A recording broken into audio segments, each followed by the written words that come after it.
గతంలో వేణుస్వామి చెప్పిన జాతకాలన్నీ రివర్స్ అయినాయి. మరి మీ చెప్పే జాతకం ఎంతవరకు కరెక్ట్ ఉంటుంది? ఎంతవరకు నిజమైన అవకాశాలున్నాయి? ఎక్కడైనా రివర్సు వేణుస్వామి నా ఫ్రెండ్. ఓకే. ఇదే స్టూడియోకొచ్చి చెప్పాడు. ఆయన ఏదో మామూలుగా చెప్తాడు స్ట్రాటజికల్‌గా. జ్యోతిష్కులు అనేటటువంటి వాళ్ళు చెప్తారు. ఈయన గెలుస్తాడు, ఆయన ఓడిపోతాడు అంటాడు. ఆయన వీళ్ళేమన్నా తీసుకొచ్చి అందరి డేట్ ఆఫ్ బర్త్‌లు ఇచ్చాడా వేణుస్వామికి? ఆయన Venu Swamy is a refined person. మంచోడు నాకు వ్యక్తిగతంగా తెలుసు. ఆయన ఏదో ఇది స్ట్రాటజికల్‌గా చెప్తారు. అంతేగాని కేవలం ఒక్క జగన్ జాతకం చూసేసి జగన్ గెలిచేస్తాడు, జగన్ గెలిచేస్తాడు, జగన్ గెలిచేస్తాడంటే వీళ్ళని ఎందుకు బెట్టింగ్‌లు ఎవడు కాయమన్నాడు? ఆయన కాయమన్నాడా? బెట్టింగ్‌లు వాళ్ళు కాసుకుంటారు. ఇప్పుడు వాళ్ళ బాధ అంతా ఏంటి? జగన్ రానందుకు కాదు, వేణుస్వామి గారు చెప్పినందుకు కాదు. ఈయన మాటలను పట్టుకొని బెట్టింగ్‌లకి వెళ్ళిపోయి నష్టపోయినందుకు తిట్టుకుంటున్నారు ఆయన్ని. ఆయన చక్కగా బ్రహ్మాండంగా జ్యోతిష్యానికి అంబాసిడర్ ఆయన. వేణుస్వామి వచ్చిన తర్వాత ఆయన ఏంటంటే పాపం మంచి చెప్తాడు, ఓపెన్గా చెప్తాడు, డేరింగ్గా చెప్తాడు. కాకపోతే చంద్రబాబు నాయుడు వాళ్ళు రారని ఆయన ఎక్కడ చెప్పలా. ఆయన ఏం చెప్పాడు? జగన్ వస్తాడన్నాడు.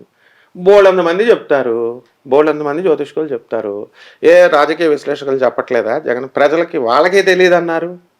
సో ఇవన్నీ జ్యోతిష్యం అని అంటే ఆస్ట్రానమికల్ ఫ్యాక్టర్స్ని, ఆస్ట్రాలజికల్ ఫ్యాక్టర్స్ని బ్లెండ్ చేయాలి. మోడర్న్ సైన్స్ని, ఏన్షియంట్ సైన్స్ని బ్లెండ్ చేయాలి. అందుకే నేను మొదటి నుంచి చెప్తున్నాను. కేవలం శని 3వ ఇంట్లో 4వ ఇంట్లో ఉన్నాడు. వేణుస్వామి అనుకుంటున్నారా, మజాకా అనుకుంటున్నారా? వీళ్ళు ప్రజలు ఏమనుకుంటున్నారు అసలు? ఆయన బాగుపడండిరా అని చెప్తున్నాడు. డబ్బులు సంపాదించండి, కసిగా సంపాదించండి అన్నాడు. ఆయన చెడు చెప్పాడా? జగన్ ఒక్కడ ఓడిపోతాడంటే జగన్ చేసిన దానికి ఆయన ఏం చేస్తాడు? జగను పంచుకున్నాడు డబ్బులు, ఆ పాలసీ నమ్ముకున్నాడు. చీఫ్ మినిస్టర్ అయితే ఆయన చెప్పిందే కరెక్ట్ అని ఉండదా? అంటే అమాయకుడు దొరికాడని ఈయన మీద ట్రోలింగ్ చేస్తే హ్యాపీ, ఇంకా పబ్లిసిటీ అయిపోయాడని ఆయనే చెప్తున్నాడు. మళ్ళీ వచ్చాడు మనగాళ్ళలాగా వచ్చి, మళ్ళీ నేను 6 నెలల దాకా నేను రానన్నాడు. మళ్ళీ మొన్న చక్కగా 5 days క్రితం మళ్ళీ రెచ్చిపోయిన వేణుస్వామి పెట్టారు. ఏం పర్వాలేదు, మనం చెప్పే ప్రిడిక్షన్స్, జ్యోతిష్కులు చెప్పేటటువంటి ప్రిడిక్షన్సే జరుగుతాయి. వీళ్ళు చేతకాక, డెవలప్మెంట్ చేతకాక, జగన్ గారికి చేతకాక, ఇదిగో ప్రజలు పట్టం కట్టి ఇస్తే నిలబెట్టుకోవడం చేతగాని ఆయన ప్రజలేమో డెవలప్మెంట్ చేతగా కష్టపడి పనిచేయరు వీళ్ళు ప్రజలు. పని చేసి డబ్బులు సంపాదించి డెవలప్ అవుదాం లేదు. నువ్వు చెప్పావు కాబట్టి నేను కోటేశ్వరుడు అవలా. ఎందుకు అవుతావు రా నువ్వు కోటేశ్వరుడివి? ప్రజలు ఎందుకు అవుతారు కోటేశ్వరుడు? కష్టపడితే అవుతాడు. ప్రపోర్షనేట్గా చెప్పాడు ఎవరు ఈయన వేణుస్వామి గారు. ఒక్కళ్ళని అనకూడదు ఎప్పుడు కూడా. సో తప్పు చెప్పాడు. నాకు నచ్చింది ఎందుకు నేను ఈ రోజు చెప్తున్నాడు, నేను తప్పు చేశానని క్షమించండి అని చెప్పాడు చక్కగా. అది సంస్కారం అంటారు దాన్ని. అలా ప్రతి ఒక్క జ్యోతిష్కుల్లో ఒకటి రావాలి. ప్రతి ఒక్క జ్యోతిష్కులు చెప్పేది కరెక్ట్. దురాశాపరులు ప్రజలు కూడా కరెక్టే, కానీ దురాశాపరులైనటువంటి ప్రజలు మాత్రం కరెక్ట్ కాదు. కష్టపడకుండా గ్రహాలు చెప్పినాయి అని నా రాశి బాగుంటుందా అండి, నేను గెలుస్తానా అండి అంటే తప్పనమాట. సో రామ్ చరణ్ గారి కూతురు క్లింకార జాతక ప్రకారంగా ఎలా ఉంటుంది ఆ అమ్మాయికి? ఆమె చిన్న బుడ్డది. ఆమె రామ్ చరణ్ కూతురు కాబట్టి, ఉపాసన కూతురు కాబట్టి ప్రతి ఒక్కళ్ళు ఒక్కొక్క వీడియో పెట్టారు. ఆ వీడియోలో నేను కూడా పెట్టా.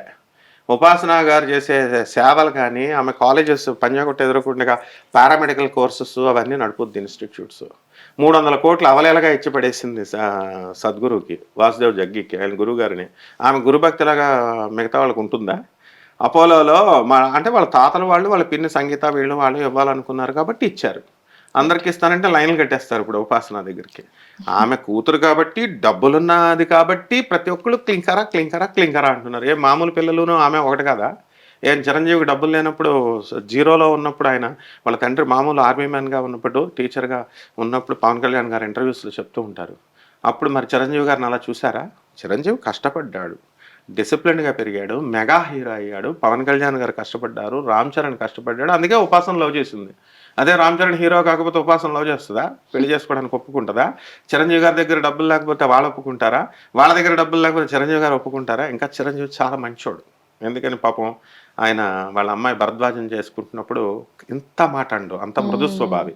ఓకే, ఇప్పుడు క్లింకార భవిష్యత్తు బ్రహ్మాండంగా ఉంటుంది, పేరు కూడా బ్రహ్మాండంగా ఉంది. ఉపాసన బ్రహ్మాండంగా ఎంటర్ప్రైనర్ చేస్తుంది. అండ్ డెఫినెట్ ఆమె మాత్రం సినిమాల్లోకి పంపదు.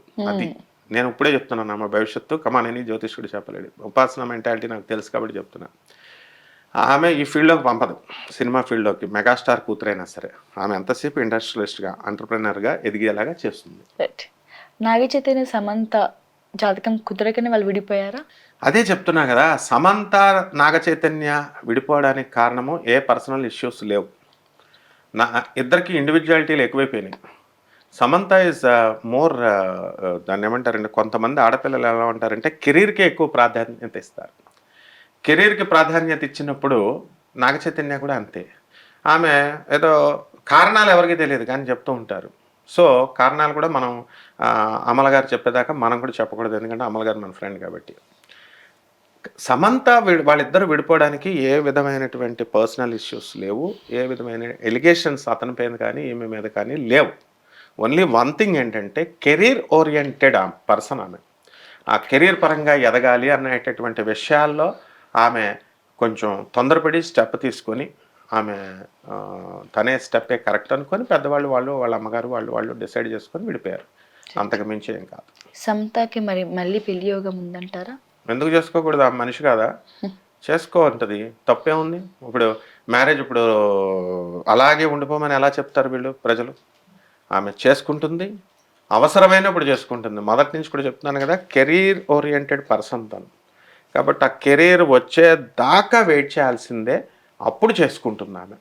గురుగారు, బాలకృష్ణ గారి జాతకం ప్రకారంగా ఆయన మంత్రి అయ్యే అవకాశాలు కనిపిస్తున్నాయా? ఆయన మంత్రి ఏంటమ్మా, ఆయనే చీఫ్ మినిస్టర్. వాళ్ళ బియ్యంకడే చీఫ్ మినిస్టర్. ఆ పార్టీయే బాలకృష్ణది. కాబట్టి చంద్రబాబు నాయుడు గారు పేరుకే చీఫ్ మినిస్టర్.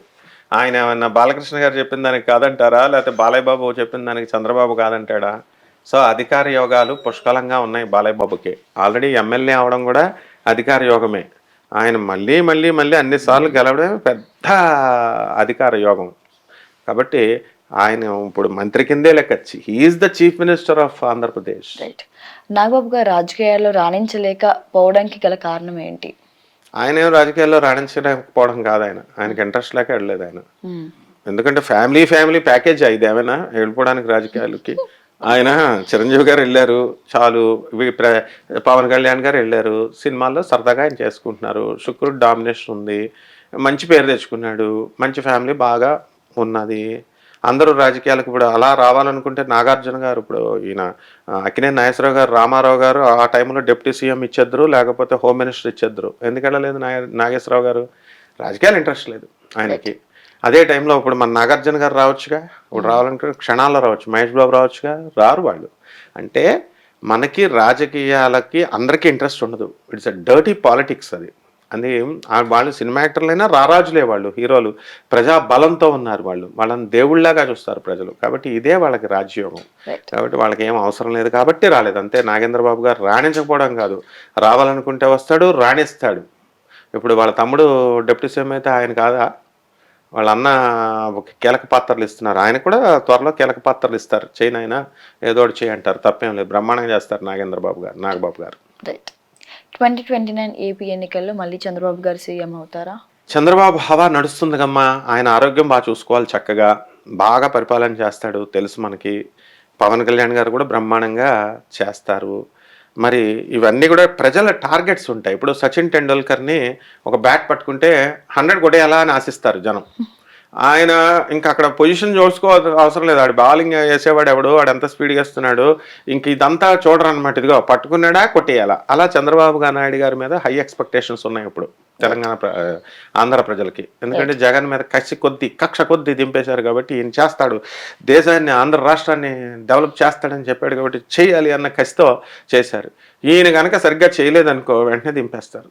వెంటనే అప్పుడు ఏమవుతుంది, ఆటోమేటిక్గా ఆయనతో పాటు ఇప్పుడు పవన్ కళ్యాణ్ గారు వల్ల చంద్రబాబు నాయుడు గారికి ఎంత గుడ్ నేమ్ వచ్చి ఇద్దరు బాండేజ్తో చక్కగా గెలిచారో, ఈ కోయిలేషన్ గవర్నమెంట్ని ఫామ్ చేశారో, బీజేపీకి ఏం పెద్ద ఎఫెక్ట్ ఉండదు. వీళ్ళిద్దరి మీద పడిపోయి వీళ్ళిద్దరిని నింపేస్తారు. కాబట్టి చాలా జాగ్రత్తగా వేయాలి వీళ్ళు స్టెప్స్. పవన్ కళ్యాణ్ గారికి ఆల్రెడీ 3 పెళ్లిళ్ళు అయినాయి, అందరికి తెలిసిన విషయమే. మరి 4వ పెళ్లి కూడా అయ్యే అవకాశాలు ఉన్నాయి ఆయన జాతకంలో? ఇంకెన్ని పెళ్లిళ్ళు ఉన్నాయి? ఎవడమ్మా వాడు చెప్పింది 4వ పెళ్లి అని? ఆయన ఇష్టం, ఎన్నన్నా చేసుకుంటాడు. ప్రచారం అలా సాగుతుంది. ప్రచారం చేసేది మన ఫ్రెండ్సే, నాన్ సెన్స్ అదంతా. ఆయన 3వ భార్య ఫారినర్. ఇక ఆమె ఎందుకు వదులుతుంది దీన్ని? ఇండియన్ గర్ల్ కి అంతే కూడా ఫారినర్ గర్ల్ డిసిప్లిన్. నాగార్జున గారిని పెళ్లి చేసుకున్నప్పుడు అమలు చేసుకుంది, ఫారినర్ వదిలేస్తుందనో లేకపోతే నిలబడుతుందని, ఎంతవరకు నిలబడుతుందో అన్నారు. బ్రహ్మాండంగా చేసి చూపించింది అమల గారు.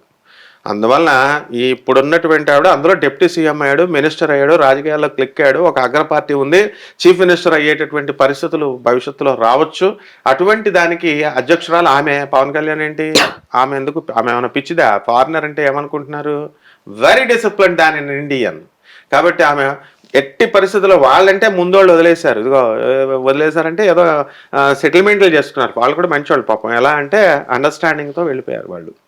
ఇప్పుడు ఏం ఆ ఛాన్స్ ఇవ్వదు. కాబట్టి మూడో పెళ్ళి, ఫైనల్ పెళ్ళి. Pawan Kalyan is fixed for her, fixed. And ఆయన గేమ్ అయిపోయింది ఈ మూడో పెళ్లితో. రాజకీయాల్లో కూడా చక్కగా బ్రహ్మాండంగా గేమ్ అక్కడ స్టార్ట్ అయింది. మ్యారిటల్ లైఫ్ గేమ్ ఆగిపోయింది. కాబట్టి ఎట్టి పరిస్థితుల్లో ఇక నాలుగో పెళ్లి అనేటటువంటి టాపిక్ లేదు, ఆయనకు పెళ్లి చేసుకోవాల్సినటువంటి అవసరం కూడా లేదు. అయితే ఇప్పుడు ఆయనకు బాధ్యతాయుతమైనటువంటి ఆంధ్ర రాష్ట్రం వాళ్ళంతా కూడా దాని మీద చూసుకుంటాడు ఆయన ఫోకస్, ఈ పెళ్లిల మీద చూసుకుంటాడు. ఎక్కడైనా ఈ పిచ్చివాగుళ్ళు వాగుతారు వీళ్ళంతా, అంతే. నయనతార గారు విఘ్నేష్ గారి జీవితం ఎలా ఉండిపోతుంది? కలిసి ఉంటారా, లేకపోతే మధ్యలో ఏమైనా డిస్టర్బెన్సెస్ వస్తాయా? ఆరెంజ్ లాగా ఉంటుంది, కలర్ఫుల్ గా ఉంటుంది. పెళ్లి చేసుకున్న వాళ్ళకి శుభాలు పలకరా పెళ్లి కొడుకు అంటే, పెళ్లి కూతురు మొండ ఎక్కడుందో ఎలా తీసుకురండి అన్నారంట. అలాగా ఇంకా పాపం మన పెళ్లి చేసుకోలేదు, పెళ్లి ఏదో చేసుకుంటున్నారు, అప్పుడే విడిపోవడాల గురించి మనం ఇంటర్వ్యూలు చేసేసుకుంటున్నాం, డిస్కషన్ చేసేసుకుంటున్నాం. నయనతార లేడీ అమితాబ్ బచ్చన్ అంతే, బ్రహ్మాండంగా ఉంటుంది వాళ్ళ పెళ్లి.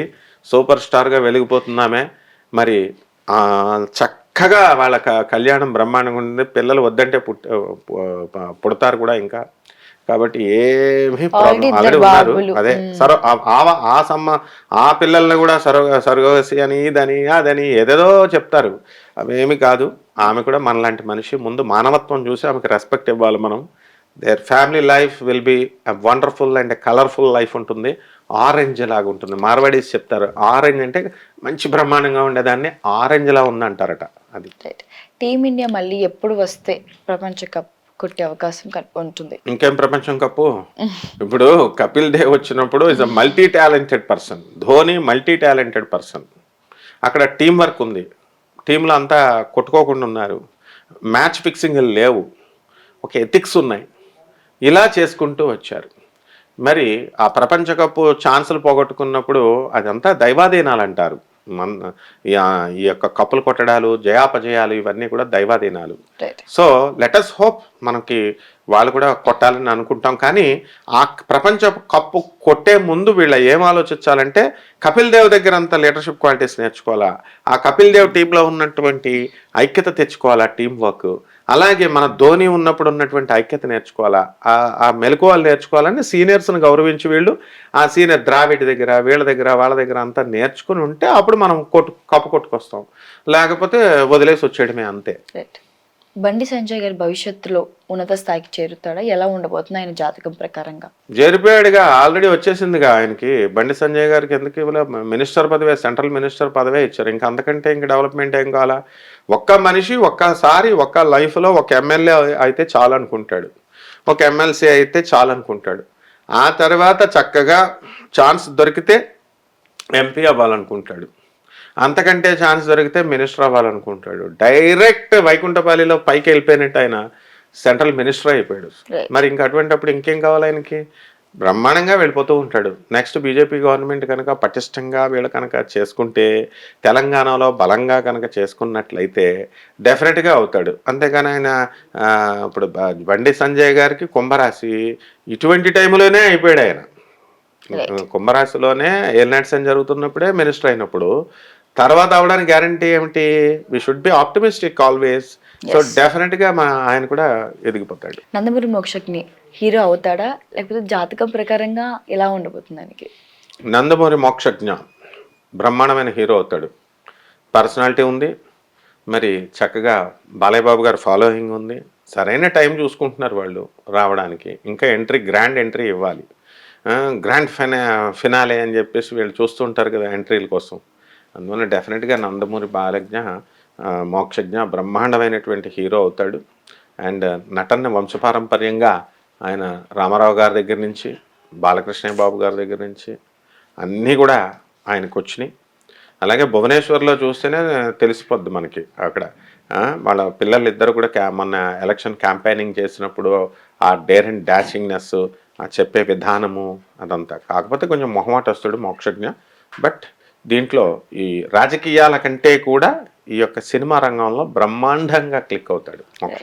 Thank you sir. Thank you sir. Thank you అమ్మా.